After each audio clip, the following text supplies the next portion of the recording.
말씀은 고린도후서 12장 1절에서 10절 말씀입니다.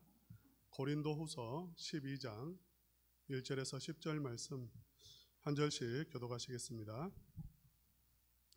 무익하나마 내가 부득불 자랑하노니 주의 환상과 계시를 말하리라. 내가 그리스도 안에 있는 한 사람을 아노니 그는 14년 전에 셋째 하늘에 끌려간 자라. 그가 몸 안에 있었는지 몸 밖에 있었는지 나는 모르거니와 하나님은 아시느니라. 내가 이런 사람을 아노니 그가 몸 안에 있었는지 몸 밖에 있었는지 나는 모르거니와 하나님은 아시느니라. 그가 낙원으로 이끌려가서 말로 표현할 수 없는 말을 들었으니 사람이 가히 이루지 못할 말이로다. 내가 이런 사람을 위하여 자랑하겠으나 나를 위하여는 약한 것들 외에 자랑하지 아니하리라. 내가 만일 자랑하고자 해도 어리석은 자가 되지 아니할 것은 내가 참말을 함이라. 그러나 누가 나를 보는 바와 내게 듣는 바에 지나치게 생각할까 두려워하여 그만두노라. 여러 계시를 받은 것이 지극히 크므로 너무 자만하지 않게 하시려고 내 육체의 가시 곧 사단의 사자를 주셨으니 이는 나를 쳐서 너무 자만하지 않게 하려 하심이라. 이것이 내게서 떠나가게 하기 위하여 내가 세 번 주께 간구하였더니 나에게 이르시기를 내 은혜가 내게 족하도다. 이는 내 능력이 약한 데서 온전하여 짐이라 하신지라. 그러므로 도리어 크게 기뻐함으로 나의 여러 약한 것들에 대하여 자랑하리니 이는 그리스도의 능력이 내게 머물게 하려 함이라. 그러므로 내가 그리스도를 위하여 약한 것들과 능력과 궁핍과 박해와 권고를 기뻐하노니 이는 내가 약한 그때의 강함이라. 아멘. 할렐루야. 하나님께서 오늘도 우리에게 은혜 주실 줄로 믿습니다. 오늘 말씀의 주제는 자랑을 잘 하자는 것입니다. 자랑을 잘 하자. 자랑을 잘하면 영혼이 살고 가정이 살고 교회가 살고 인정받고 사랑받고 존경받습니다. 자랑을 잘해야 됩니다. 고린도 교회는 자랑 때문에 문제가 생긴 교회입니다. 고린도후서에 자랑이라고 하는 단어가 제가 대략 세보니까 27번이 나와요. 27번이나 자랑이라는 단어가 나오는 게 고린도후서입니다. 성경 전체로 보면 자랑이라고 하는 단어가 100번 조금 못 나와요. 그런데 거의 3분의 1이 자랑이라는 단어를 그렇게 많이 사용하지 않는데 그 자랑이라는 단어의 3분의 1이 고린도후서에 나옵니다. 그만큼 자랑이 크게 문제가 되었던 교회입니다. 자랑 때문에 심각한 어려움이 고린도 교회 안에 일어났었습니다. 자랑을 잘하면 영혼이 살고 가정이 살고 교회가 살고 자랑을 잘하면 그 사람이 인정받고 사랑받고 존경받습니다. 그러나 이 자랑이 잘못되면 모든 게 다 사라집니다. 자랑을 잘못하면 교회 안에서 크게 어려움을 겪고 그 개인이 그 모든 쌓아 올렸던 것이 다 물거품이 되고 마는 것입니다. 다시 한번 강조해서 말하지만 자랑을 잘하면 복이 되고 자랑을 잘못하면 큰 문제가 발생을 하는 것이죠. 그래서 우리가 자랑을 할 때는 조심해야 하고 신중해야 합니다. 아무리 큰 일을 했다 해도 자랑하는 순간 그 모든 것이 쏟아져 버리기 때문에 자랑은 아주 신중해서 해야 됩니다. 오늘 본문 1절에 무익하나마 내가 부득불 자랑하노니 이렇게 말해요. 부득불 자랑한다. 사도 바울의 말입니다. 이것은 그만큼 이 자랑에 대해서 굉장히 조심스럽게 접근하고 있어요. 자랑을 쉽게 하는 게 아니라 지금 사도 바울이 자랑하는 것도 자기 인간을 자랑하는 게 아니지만 그럼에도 불구하고 아주 신중한 자세를 취하고 있습니다. 또 고린도후서 15장 5절에 보면 내가 이런 사람을 위하여 자랑하겠으나 이렇게 말합니다. 이런 사람이라고 자기 자신을 3인칭으로 표현해요. 혹시라도 자랑해서 자기 자신이 드러나게 되어질까 봐 자기 인간적인 면이 드러나게 되어질까 봐서 조심하는 표현입니다. 3인칭으로 표현해서 온전히 하나님께만 자랑이 드러날 수 있도록, 그리고 이 자랑이 교회의 덕을 세우는 자랑이 되어질 수 있도록 굉장히 신중하게 조심스럽게 접근하고 있습니다. 우리가 자랑할 때는 참 이런 자세를 취해야 할 것 같아요. 나의 이 자랑이 다른 사람에게는 상처가 되지 않을까? 실족하는 일이 생기지는 않을까? 이 자랑이 하나님 앞에 죄가 되는 것은 아닐까? 이런 신중한 자세가 필요한 거죠. 사도 바울은 성도들에게 두 가지의 자랑을 이야기합니다. 그러니까 성도들은 이 두 가지 자랑을 해야 한다는 거죠. 첫째로는 그리스도 안에 있는 것을 자랑해야 합니다. 그리스도 안에 있는 사람을 자랑한다는 것입니다. 2절 말씀에 내가 그리스도 안에 있는 한 사람을 아노니, 지금 사도 바울은 그리스도 안에 있는 한 사람, 이걸 3인칭으로 그라고 표현했어요. 그는 자기 자신입니다. 자기 자신을 그라고 말한다고 했잖아요. 이건 조심스럽게 자랑하기 위한 것입니다. 자기 자신이 영광을 받는 게 아니라 하나님이 영광을 받으시도록 3인칭으로 표현한 거예요. 그러나 실상은 1인칭 바울을 의미하는 거죠. 예수 안에 있는 나를 자랑하는 것입니다. 2절에 보면 계속해서 그는 그러니까 그라고 표현한 사도 바울이죠. 14년 전에 셋째 하늘에 이끌려간 자라, 그가 몸 안에 있었는지 몸 밖에 있었는지 나는 모르거니와 하나님은 아시느니라, 이렇게 말씀을 합니다. 그리스도 안에 있는 한 사람, 바울 자신인데 예수 그리스도 안에서 엄청난 은혜를 받았죠. 예수님 안에서 구원받았습니다. 예수님 안에서 죄 사함을 받았습니다. 사도 바울이 어떤 사람입니까? 바리새인이요, 율법주의자요, 교회를 핍박하는 사람이었어요. 성도들을 잡아서 감옥에 가두고 고문하는 사람이었어요. 근데 은혜가 임해서, 예수님의 은혜가 임해서 하나님의 자녀가 되었고 하나님의 백성이 되었고, 오늘 본문 말씀에 의하면 삼층천을 갔다가 온 사람입니다. 삼층천이라는 것은 유대인의 개념에서 나온 말이에요. 유대인들은 하늘을 세 하늘로 구분을 했습니다. 첫째 하늘은 스카이예요. 영어로 하면 스카이. 그러니까 대기권이 있는, 구름이 있는 이 하늘, 공기가 있는 하늘을 첫째 하늘이라고 생각을 했습니다. 유대인이 생각하는 둘째 하늘은 스페이스입니다. 해와 달과 별들이 있는 그 우주 공간, 그것을 둘째 하늘이라고 생각했어요. 셋째 하늘은 무엇이냐면 헤븐입니다. 천국을 말하는 것입니다. 오늘 본문에 낙원이라고 이렇게 기록이 되어져 있잖아요. 낙원에 갔다라고 기록을 하고 있습니다. 여러분, 낙원과 천국은 같은 개념입니다. 그래서 사람이 죽으면, 성도가 죽으면 낙원에 머물렀다가 나중에 천국에 들어가는 게 아니에요. 바로 천국 갑니다. 불신자가 죽으면 다른 어떤 곳에 머물러 있는 게 아니라 바로 지옥 갑니다. 낙원과 천국은 같은 개념이에요. 이것이 우리 개혁주의, 우리 정통 신학이 말하는 것입니다. 웨스트민스터 신앙 고백서가 주장하는 거예요. 중간 단계는 없다, 이것입니다. 사도 바울은 하나님의 놀라운 은혜에 힘입어서 그야말로 사도 바울을 사로잡아서 삼층천, 낙원, 천국으로 끌어올리셨습니다. 거기에서 그는 인간이 표현할 수 없는, 인간이 말로 어떻게 형용할 수 없는 그 광경을 보았고, 말을 들었고, 그 놀라운 것들을 경험했습니다. 천국을 경험했습니다. 여기에 대해서 설명을 하지 않아요. 왜냐하면 듣는 사람들이 이렇게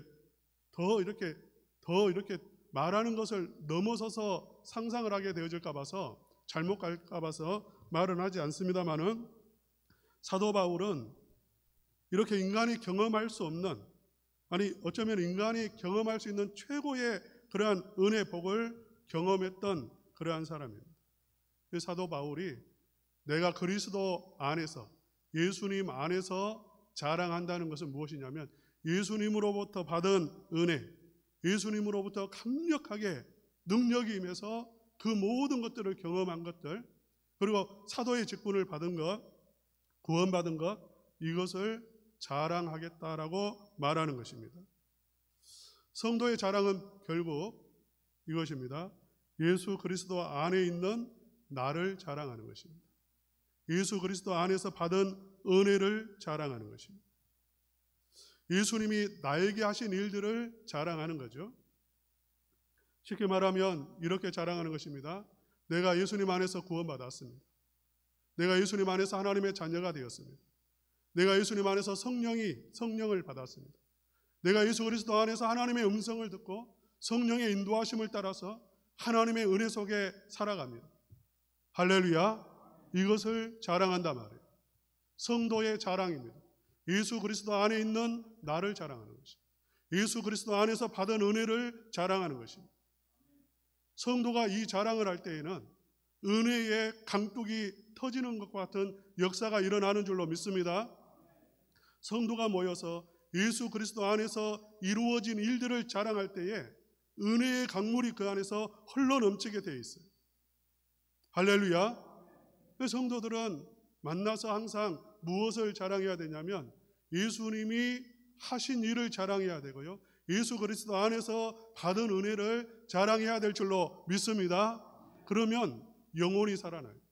예수님이 하신 일을 이야기하면 마음에서 불꽃이 일어납니다. 심령이 갈급했던 사람들도 마음에서 은혜가 임하게 되어져요. 살아나는 것입니다. 예수님을 자랑하면 그 심령이, 자랑하는 심령이 살아나고 예수님을 자랑하면 그 공동체가 살아나게 되어 있어요. 자기 자신을 자랑하면 머리가 아파요. 자기 자신을 자랑하면. 어떤 분이 이런 말을 하시더라고요. 모임이 있어서 모임을 하나 만들었고 어떤 분이 그 모임에 참석하게 되었습니다.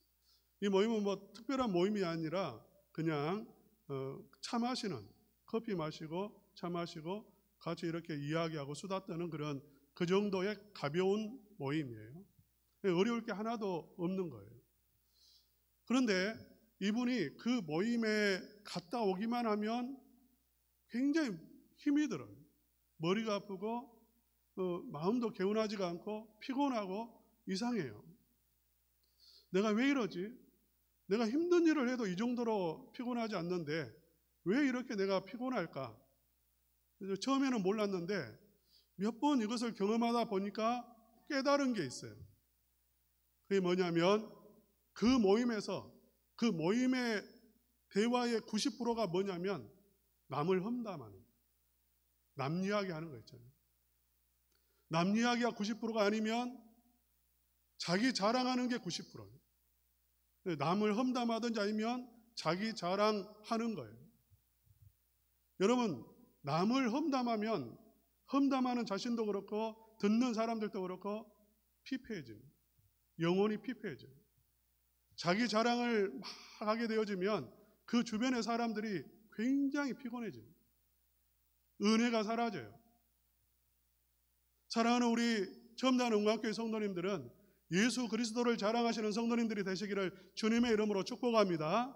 예수님 안에 있는 은혜를 자랑하시는 성도님들 되셔서요, 정말 그 안에 풍성한 은혜가 흘러넘치는 그러한 복을 누리시기를 바랍니다. 자기 자랑은 결코 덕이 되지 않는데, 보통 이렇게 성도들의 모임 있죠. 성도들이 모이면 예수님 안에 있는 은혜, 예수님 안에서 은혜 받은 나를 자랑해야 되는데, 자, 예수님의 은혜를 나눕시다, 그렇게 이야기를 하잖아요. 목장 안에서나 이렇게 말을 합니다. 그러면 어떻게 되죠? 조용해져요. 말을 못해요. 아니, 방금 전까지 막 이렇게 이야기를 정말 잘했어요. 재미있게 이야기를 했어요. 그런데 이제 우리 예수님 안에서 받은, 한 주간 받은 은혜를 나눕시다, 뭐 이렇게 말하면 그 순간 조용해져요. 눈치 봐요. 서로 네가 먼저 해라고 막 이렇게 눈치다고 그렇게 돼요. 여러분, 왜 그럴까요? 많은 성도님들이 마치 이런 거예요. 수박에 대해서는 이야기를 많이 들었어요.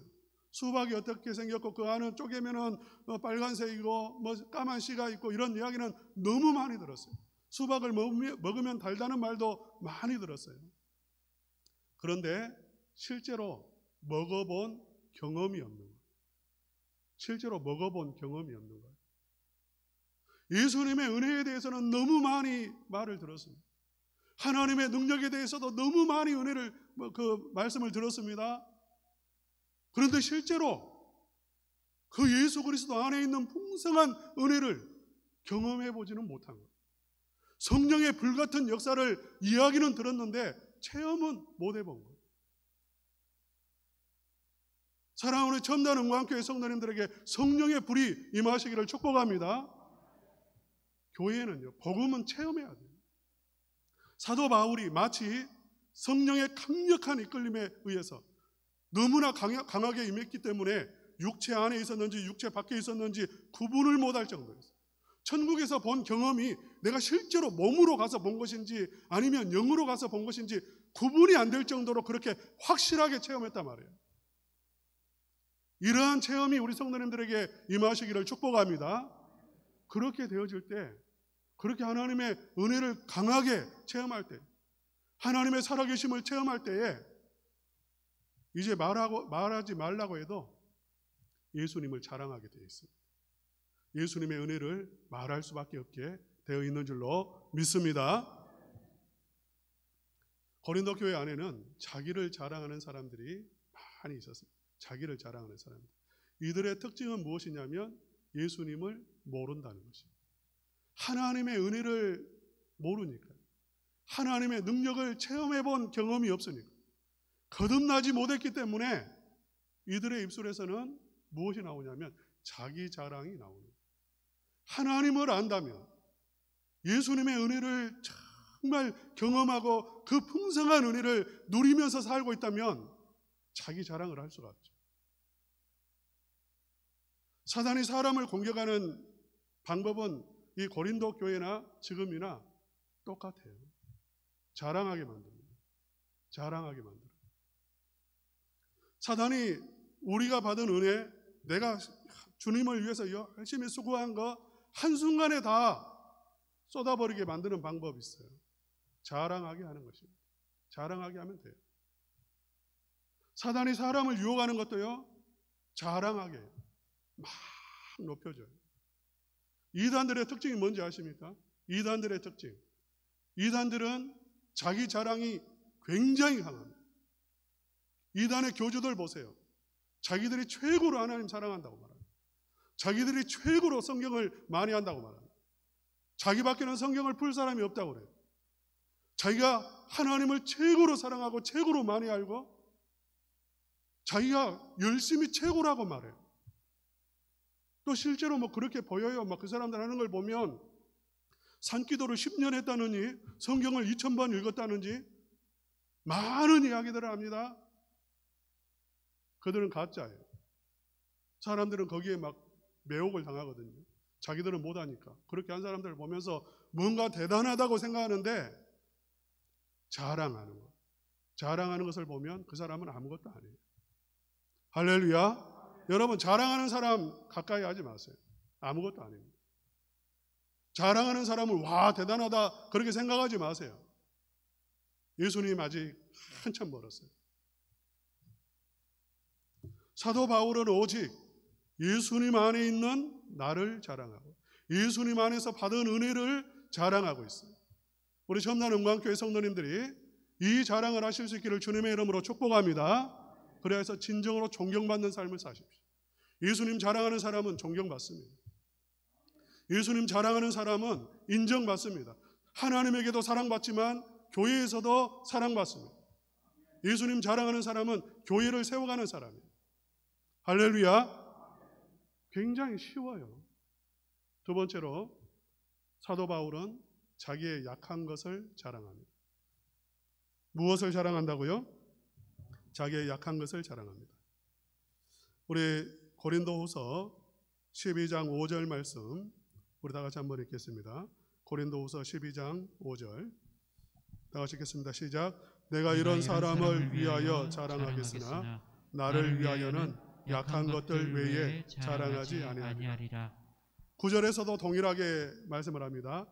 나의 여러 약한 것들에 대하여 자랑할 것이다. 이렇게 말합니다.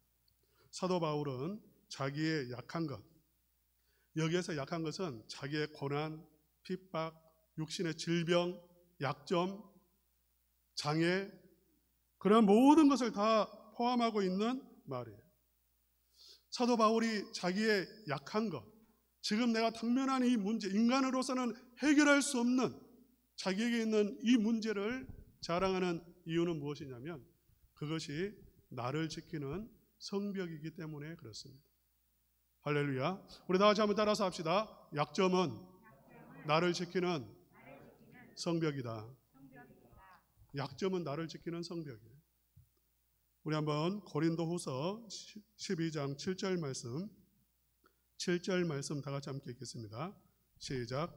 여러 계시를 받은 것이 지극히 크므로 너무 자만하지 않게 하시려고 내 육체의 가시 곧 사단의 사자를 주셨으니 이는 나를 쳐서 너무 자만하지 않게 하려 하시니, 자만하지 않게 하려고 했다는 말이 두 번 이 7절에서 반복이 되고 있잖아요. 자만하지 않도록 육체의 가시를 두었다. 여기서 육체의 가시는요, 조그마한 가시가 아닙니다. 말뚝이에요. 끝을 뾰족하게 깎은 말뚝입니다. 그 말뚝 같은 것으로 사도 바울을 찔러댔단 말이에요. 이렇게 큰 약점이 있었고 아픔이 있었고 문제가 있었어요. 인간이 살아가는데 조그마한 가시가 내 안에 있어도 내 삶을 얼마나 힘들게 합니까? 그러나 그 정도의 가시가 아니에요. 인간이 해결할 수 없는 큰 문제가 바울에게는 있었고 그것이 아픔이었어요. 그것이 장애물이었어요. 그런데 사도 바울은 깨달았습니다. 아, 이것을 나에게 주신 이유가 나를 지키기 위한 것이구나. 교만하지 아니하도록 나를 지키는 것이고 하나님 앞에서 철저하게 엎드리게 한다는 것입니다. 할렐루야. 여러분, 약할 때에 엎드립니다. 하나님 앞에 문제가 있을 때 엎드리잖아요.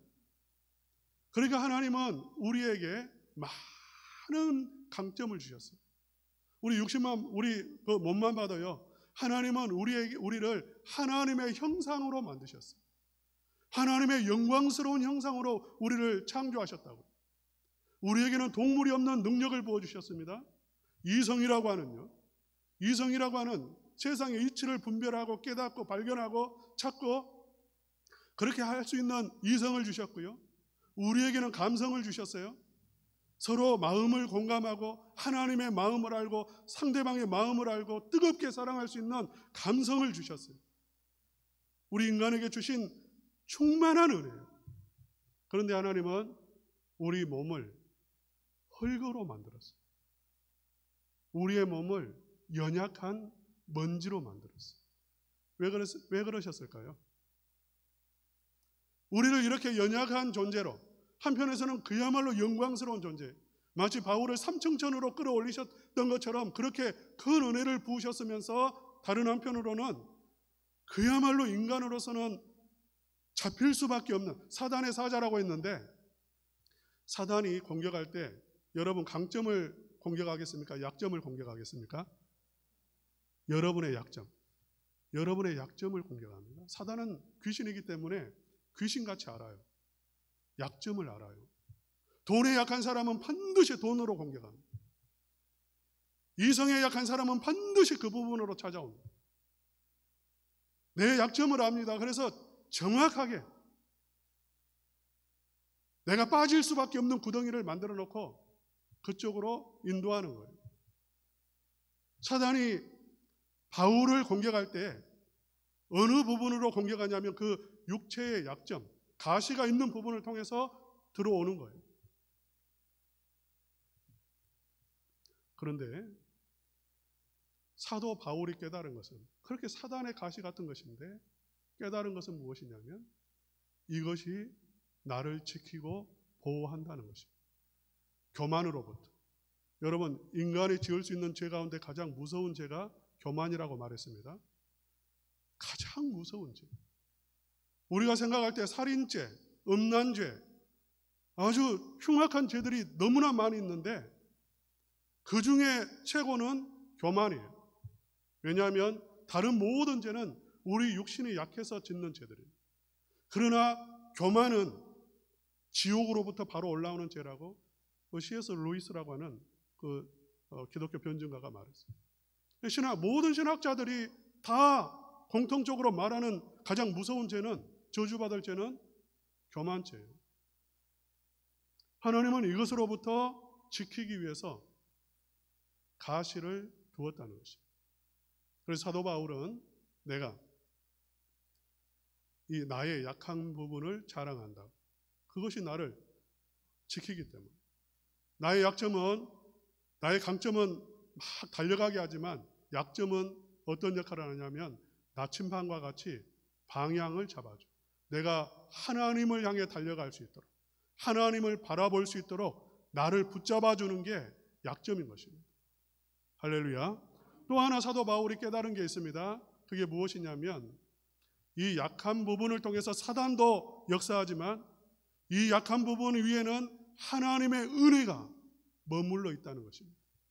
할렐루야. 이 약한 부분을 통해서 하나님의 능력이 공급된다는 거예요. 여러분 믿습니까? 나의 약한 부분 있잖아요. 그 부분 위에는 무엇이 임해 있다고요? 하나님의 은혜가 충만하게 임해 있다는 것입니다. 제 친구는 다리에 장애가 있어요. 무슨 말이냐면, 오늘 이 말씀 무슨 말이냐면 그 장애 위에 하나님의 은혜가 머물러 있다는 것입니다. 은혜가 머물러 있기 때문에 그 약한 다리를 자랑한다는 것이고요. 하나님의 능력은 어디로부터 공급이 되냐면 바로 그 약한 부분을 통해서 우리에게 임한다는 것입니다. 할렐루야. 우리는 늘 그래요. 내가 부족하고 약해서 교회가 부흥 안 돼요. 우리 가정이 이렇게 힘들고, 내가 이렇게 못 살고, 내가 이렇게 힘들다고 그렇게 생각합니다. 내가 부족해서 하나님이 역사하지 못한다고 생각해요. 착각이에요.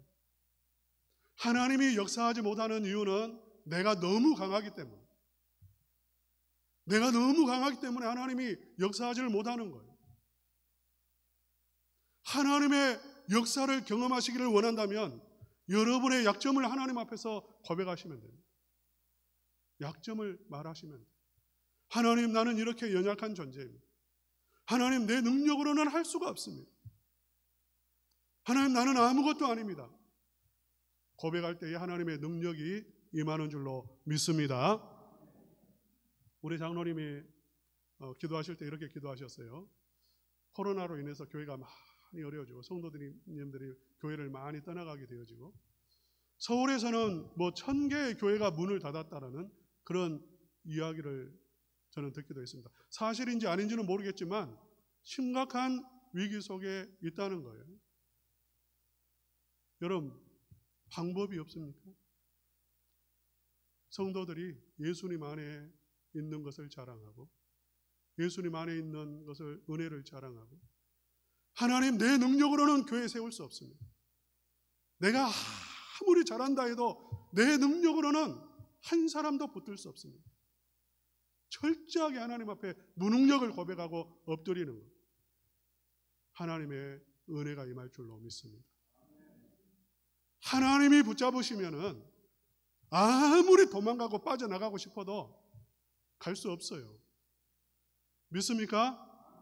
우리 첨단 응광교회 성도님들 한 사람도 하나님이 놓치지 아니하시고 붙잡아 주실 줄로 믿습니다. 며칠 전에 저희 집사람이 그 사모님들 모임에 이렇게 참여를 했다 왔습니다. 사모님들 모임. 차 한 잔 마시고 왔어요. 근데 그 모임 속에 있는 사모님들은 다 개척교회, 미자립교회, 또 자녀가 장애가 있기도 하고 교회 안에 어려움이 있기도 하고 참 힘든 분들이, 이분들이 모여가지고 통성기도하고 그런 것도 아니에요. 그냥 모여서 자기 아픔들을 나누는 거죠. 자기 자랑하는 게 아니라 자기 아픔요. 상처들, 힘든 일들을 나눠요. 그 속에서 서로 울고, 그렇게 어려운데도 서로 또 밥을 사려고 하고 차를 사려고 하고 서로 이렇게 섬기고 그렇게 하는데, 놀라운 것은 그렇게 약한 것들을 서로 나누고 있는데 은혜가 막 거기에 부어지는 거예요. 교회도 아니고 찻집인데 그 안에서 능력이 임하는데, 약한 것을 나누는데도 불구하고 치유와 회복이 일어나는 것입니다. 할렐루야. 교회는 이런 곳입니다. 성도의 자랑은 이런 거예요. 예수님 안에 있는 것을 자랑하고 서로의 약한 부분을 자랑할 때에 그 안에 은혜가 임합니다. 능력이 임하는 줄로 믿습니다. 사랑하는 우리 성도님들, 저는 복받는 방법을 말씀을 드렸습니다. 여러분이 정말 아름답게 교회를 세워가고 공동체 안에서 사랑받고 존경받는 방법 가르쳐 드렸습니다.